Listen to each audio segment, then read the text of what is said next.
Chapter 1.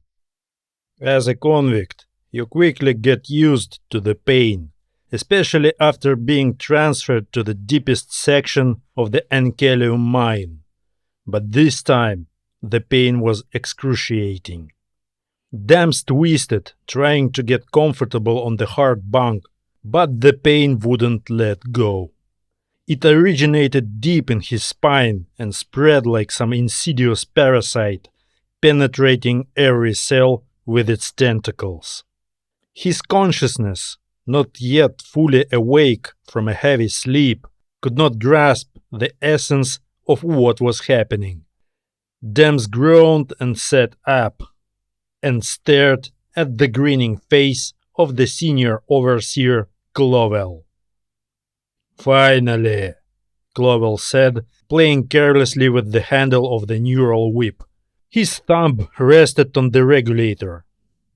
"Well done. You lasted a full 3 minutes. None of your pathetic friends lasted 1. You earned me 20 creds. Next time, I'll bet more."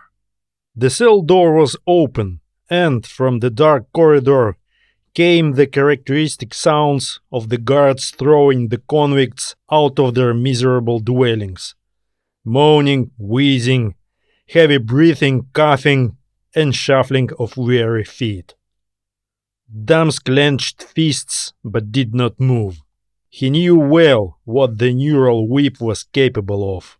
The transmitter from the rod would send a signal to the microchip implanted in Dams's brain, and the convict's entire nervous system would instantly become a burning conduit of hellish pain.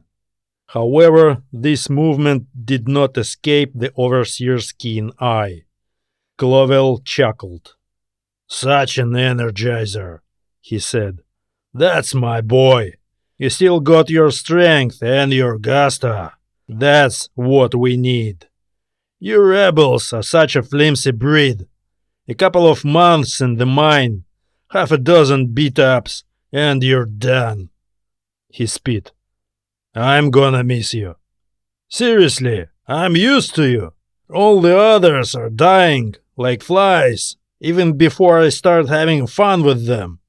Just like that little boyfriend of yours." An attack of savage pain cut Dams down on the second step. Squirming, he collapsed on the floor. "Whoa, you are a tough cookie," Clovell giggled once more.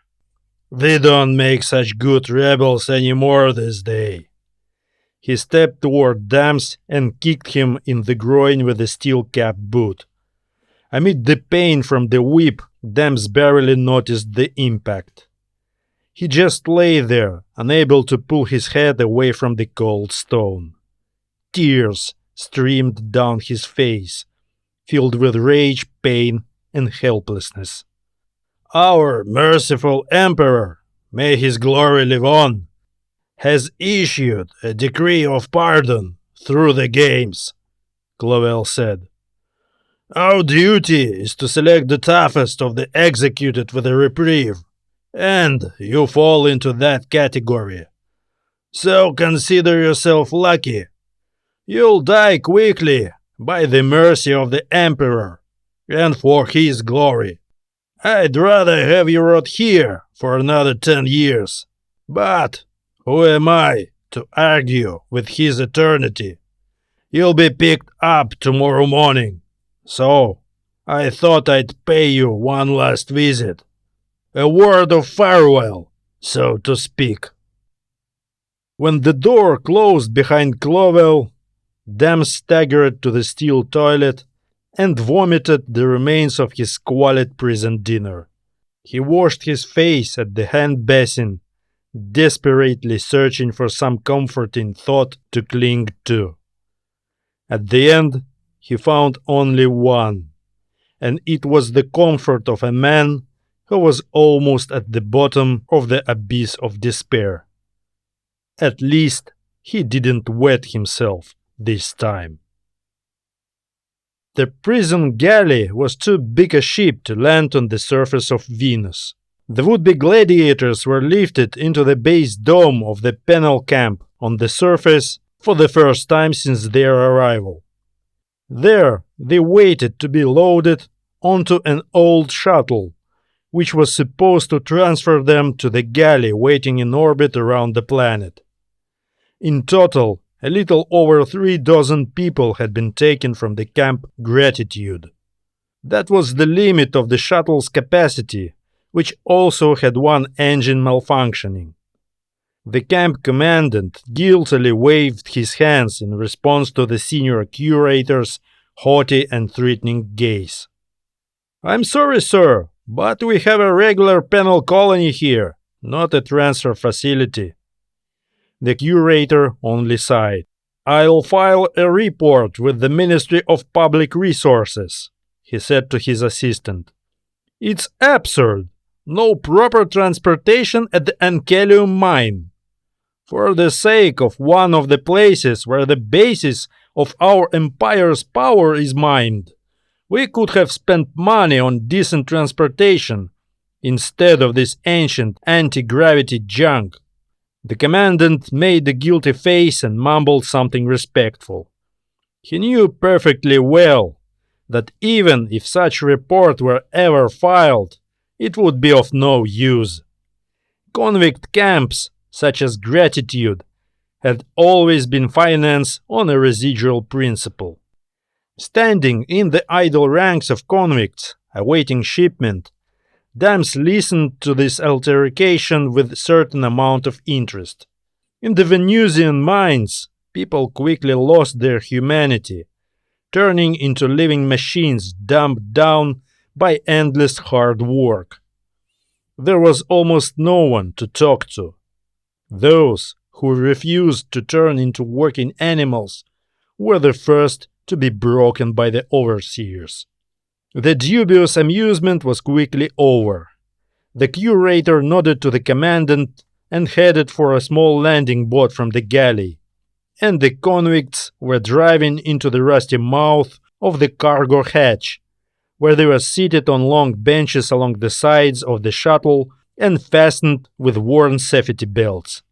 Dams was well aware that if it had been the will of the overseers, the convicts would simply have been laid on the metal floor. But now their value as property had increased dramatically, and the wards had to take care of it with unusual zeal. Because that was the status of all the inmates of Camp Gratitude, the Emperor's personal property. May his glory live on. Dams leaned against the wall and closed his eyes, waiting for the once familiar, but now half-forgotten loss of orientation, as the anti-gravitators kicked in and the shuttle pulled away from the surface of Venus. He had never dreamed of finding himself in space again, not speaking about returning to Earth. It was nice to have some contact with his past life, even if that contact would only last a short time. And the fact that he was destined to die soon. Eventually, the same fate awaited him in the mines of Venus. And now he would at least have a chance to see the blue sky of his home planet once more. On the galley, they were placed in large cells, 4 men in each. That was a new luxury for Dams.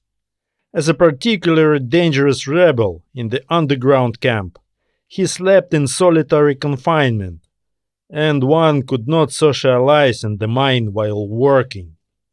Besides, it was unsafe to make friends there. A friend makes good leverage for the overseers. Dams learned that the hard way, and that experience cost one man his life. He wasn't in danger of that here, though. His 3 cellmates, though they had retained some of their former strength and agility, though even a few months in the Venusian mines definitely took their toll, were really just empty shells, with completely destroyed minds. Talking to them was impossible. Apparently, the curator had decided not to waste the few weeks it took to fly from Venus to Earth. Dams was a little alarmed when the warders took one of his cellmates away without further ado. 3 hours later, however, they brought the guy back, safe and sound, and took the next one away. Dams tried to ask the one who had returned, but it was useless. The guy only shook his head and kept silent. After another 3 hours, the second one was brought back. It was Dam's turn. When he saw the guards heading toward him, Dam stood up and faced the wall, waiting patiently to be handcuffed. 2 years at Camp Gratitude hadn't gone to waste.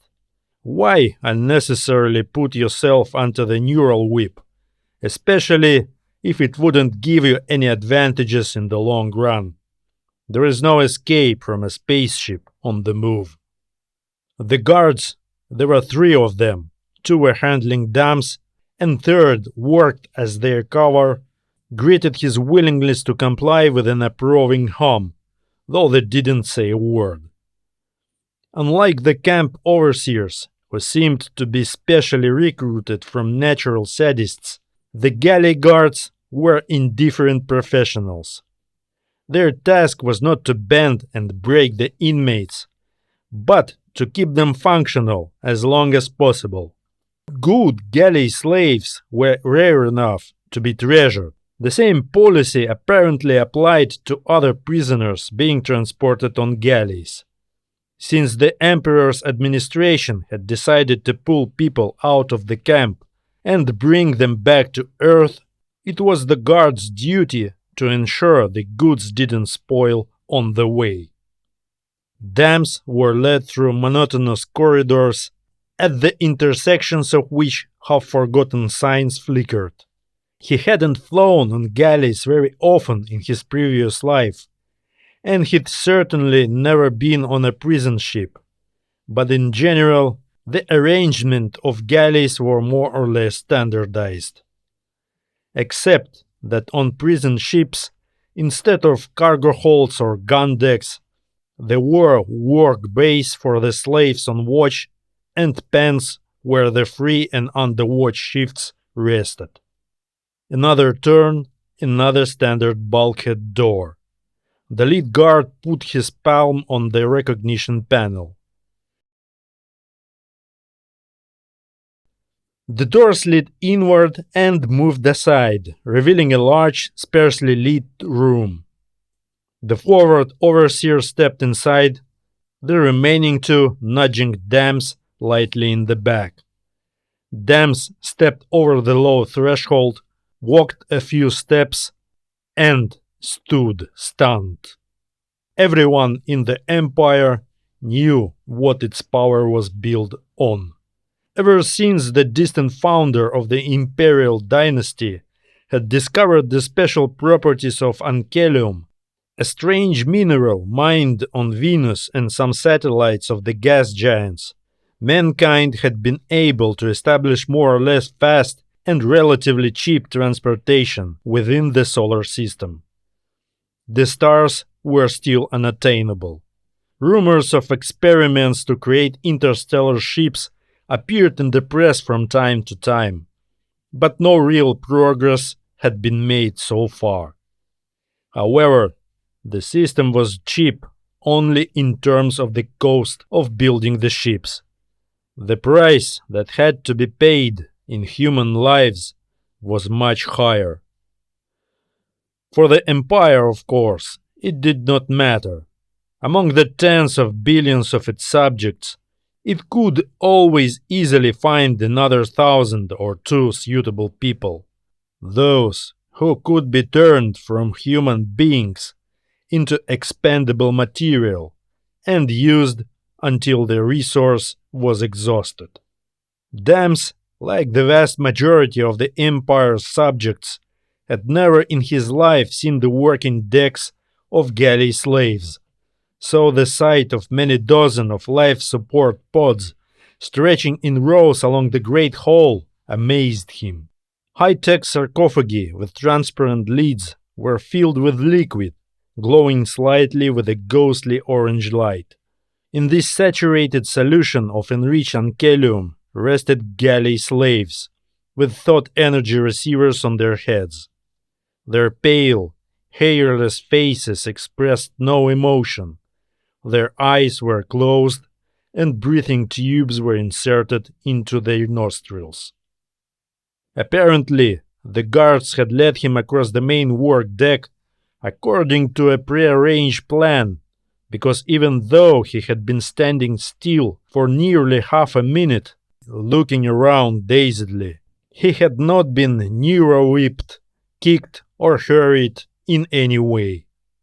It was only when Dams had regained consciousness and even recognized the comet's console behind the rows of work pods that controlled the slaves in accordance with the commands from the bridge, that the guard, standing behind him, clapped Dams on the shoulder and uttered the first word Dams had heard from anyone since he had been loaded onto the galley. "Move." Dams obeyed, lost in speculation. Why had he been brought here? He was sure that wherever he had been led, the journey could have been made without passing through the working engine deck of the galley. He had been shown the Holy of Holies of the ship, which was more important than the bridge and the cabins of the captain and the Imperial representative. He had been shown the people who were no longer human, whose fate was, in a sense, akin to that of the prisoners of Camp Gratitude. But he was no longer a prisoner. He had been relegated to candidate status for the games, and that meant an opportunity, albeit an elusively small one, to become a free man again. A sudden nightmarish thought struck him.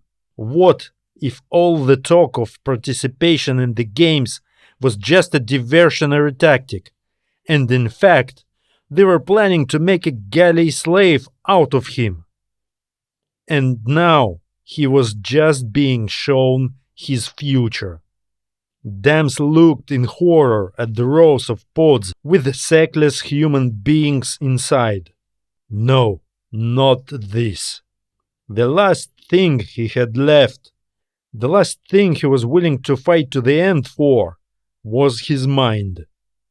To be turned into an empty shell, a minor element in the complex mechanism pushing the giant ship through space, an element that would eventually and inevitably wear out and be discarded and replaced by a new one. The overseer opened another door, and the small procession of four left the engine deck. Chapter 2. The Emperor's mercy is boundless, the curator said, looking not at Dams but at the computer screen on the desk. It completely displaced all the pathos of his words, and instead made the curator look like a clerk, reading out to a visitor the paragraph of the instructions that would deny the visitor's request. That's why he gives a chance for correction and a new life even to such hardened criminals as you. Without taking his eyes off the screen, the curator typed something on the keyboard. Apparently, he was going through Dam's file now.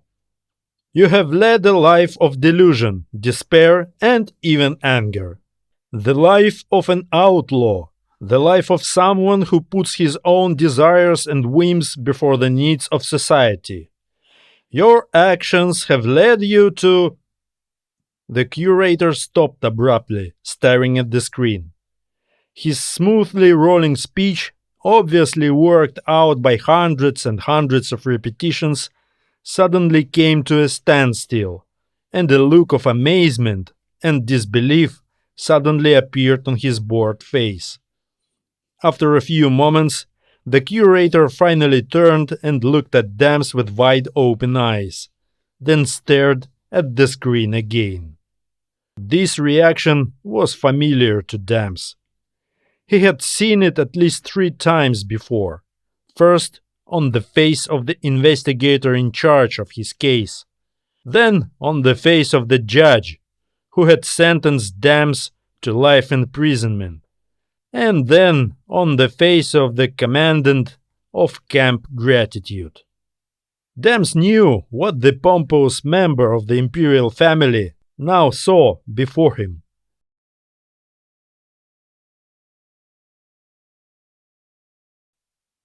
The only son in a family of a long military tradition, Dams had been educated at an army boarding school in Lagos, graduated with honors from the Imperial Military Academy in New Kinshasa, the best on Earth, began his service in the Planetary Landing Force, then transferred to the Special Forces, where he had risen to the rank of captain.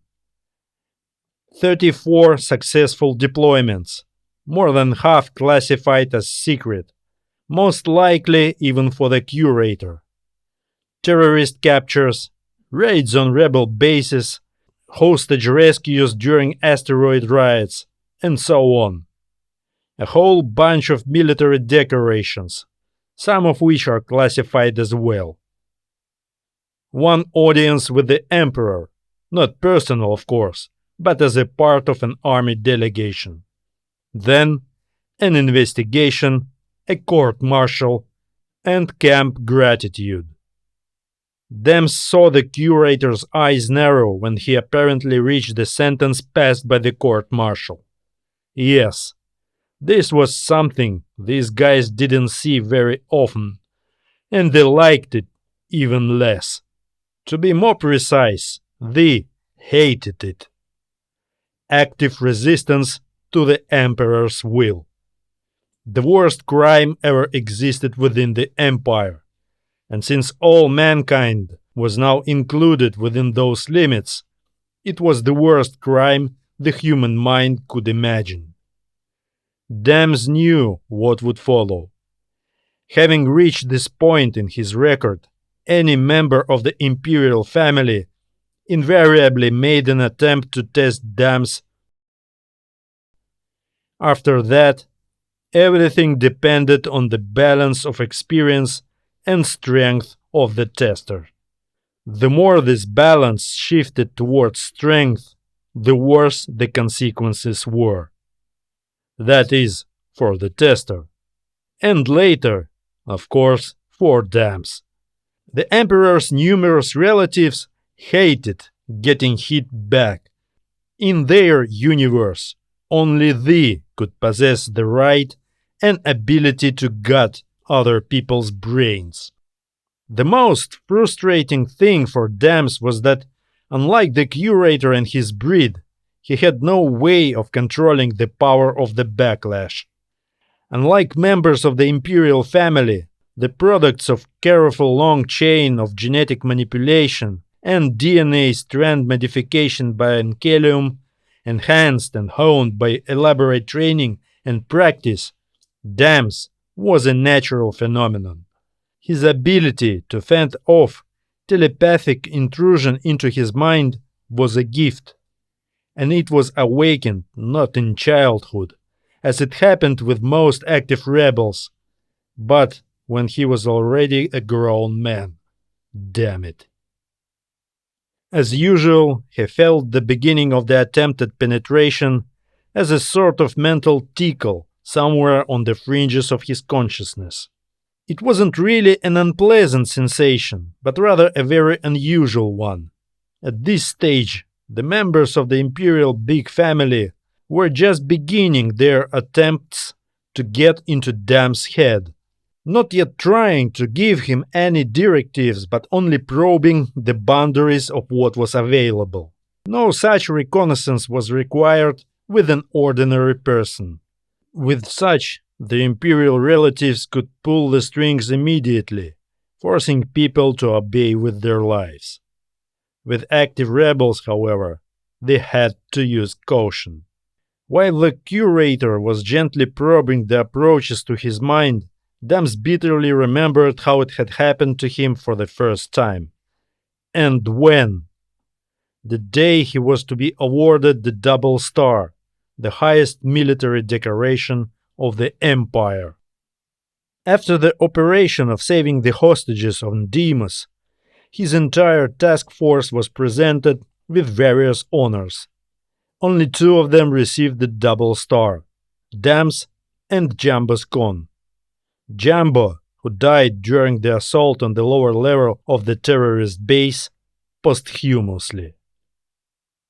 Unlike all other awards, Double Star was always presented by one of the members of the Imperial Family. Often, it was not even a member of the great genetic family, but someone from the inner circle, from the closest relatives of the Emperor. In Dam's case, it was the son of the Emperor's younger brother, a teen of 15 years of age. The investigator later told Dams that for the prince it was the first such event. The boy was just beginning to be introduced to what he was to do in his adult life. It didn't really matter, though. If it had been the Emperor himself, the result would have been the same. Well, almost. Probably. The Emperor's willpower was the subject of the most incredible rumors. Even among the members of the Dam's Special Task Force, the best of the best, not inclined to believe in anything.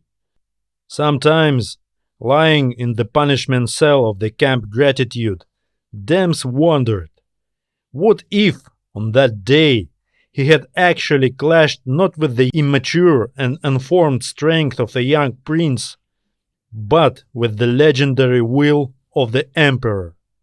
How would that day have ended? Would one of the Imperial Special Forces officers, who suddenly found himself a mortal threat to the ruling class, have survived it at all? But it turned out the way it did. Thank God, the boy didn't seem to be badly hurt and fully recovered. At least that's what the investigator told Dams. The pressure on Dam's mind intensified. He sat silently, taking no action. The mental defenses were working on their own. It wasn't even an unconditional reflex, like jerking your hand away when you get a burn. A burn could be endured. It was impossible to endure the interference with mind. The defense was triggered automatically, and no one was able to regulate this process in any way, just as it was impossible, for example, to forbid fingernails to grow by force of will. However, the curator had much more experience than the prince. Instead of hitting Dam's shield with all his might, trying to destroy the mental armor, to break through to the mind of the unruly convict, the curator did not use brute force. He made several mental jabs, like an experienced swordsman studying his opponent's defenses, and retreated. Dams breathed a sigh of relief, hoping it wasn't too noticeable. He was glad the situation hadn't escalated. At the same time, his future was now clearly hanging in the air. But then, with all his luck, what else could be expected? The guards and the two assistant curators, who looked like typical imperial bureaucrats, the flesh and blood of the vast management machine on which the Imperial Family relied, hadn't even noticed anything. The entire mental duel, or rather the prelude to the cancelled duel, lasted only a dozen or 2 seconds. Only the curator apparently had full access to all Dam's personal file details. After the mental retreat, the curator indeed went into deep thoughtfulness, staring at Dams. Dams answered him with the stony expression. For a man who had gone through military boarding school, college, and countless training camps, not to mention prison, it was as easy as it goes. On the other hand, Dams knew that even this cautious, carefully measured attempt to probe him must have caused the curator considerable distress. Suddenly, his memory brought up a vivid picture. The confused stares of his fellow officers, standing in the crosshairs of the prince's bodyguards. Himself slammed hard to the floor, with the rifle muzzle pressed into the back of his head, and the pale boy rolling on the polished oak tiles of the ceremonial hall, scratching his face and howling in pain and terror. "You are an interesting specimen," the curator said. "I think, under different circumstances, we might have found, shall we say, a better use for you. But the gravity of your crime left the Grand Duke no choice. That's a pity, a great pity.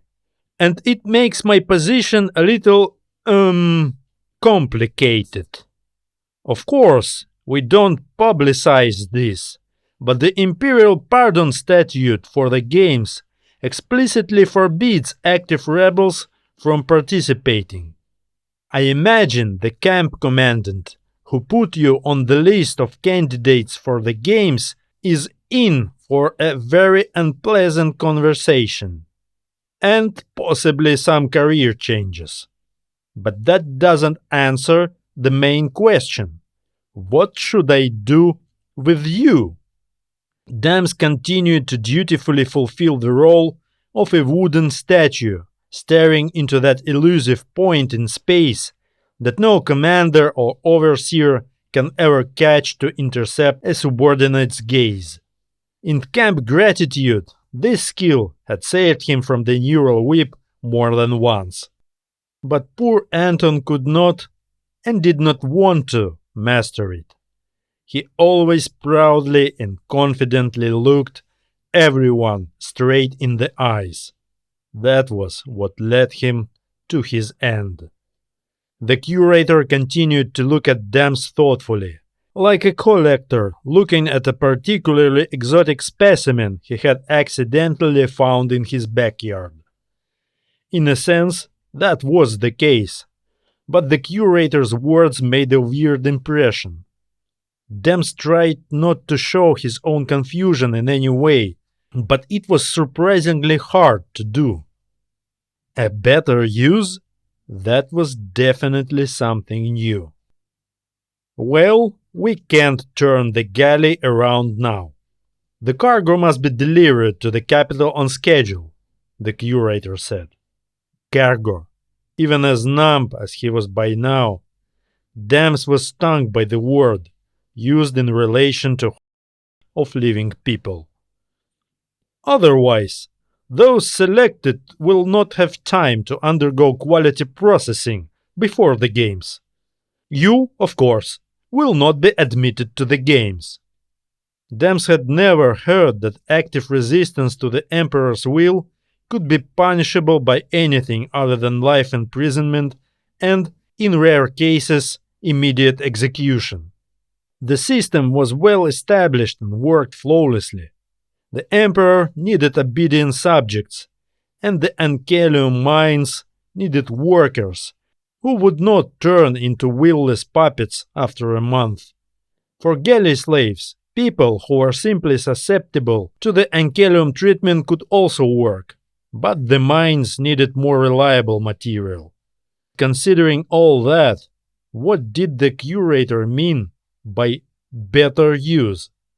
Well, it doesn't matter. It was unlikely to make any difference in Dam's immediate status anyway. He was ineligible to participate in the Games, and the realization that he had just been robbed of his chance for a pardon, however slim, disappointed him, but not too much. Probably deep down he already knew that under no circumstances would anyone ever let an active rebel go free. The will of the Emperor must be all-encompassing and unquestioning. "Let's do it this way," the curator said. "I will give orders to separate you from the rest of the cargo. You will be given a personal room. You will not go through the processing, either basic or specialized. Upon arrival in the capital, I will consult with specialists. We can't return you to the camp now. It would demoralize the staff, especially since the commandant must be replaced. We can't have the staff thinking you had something to do with this. It will also negatively affect the work material as well. Realizing that a prisoner can somehow influence something other than Ankelium production will have a negative impact on productivity. That's what all the studies show. I have to admit, you put me in quite a tough situation." Dams waited patiently for the curator to speak. Despite all the high-minded arguments of the imperial official, Dams knew perfectly well that nothing had changed for him. Dam's fate still depended on anyone but himself. Apparently, the curator had also had his say.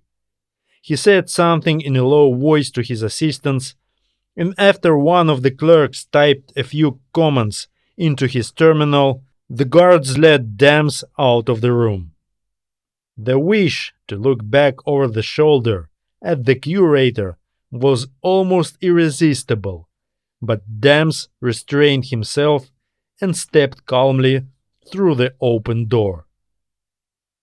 Even though the guards on the galleys were not professional camp sadists, it was not worth the risk.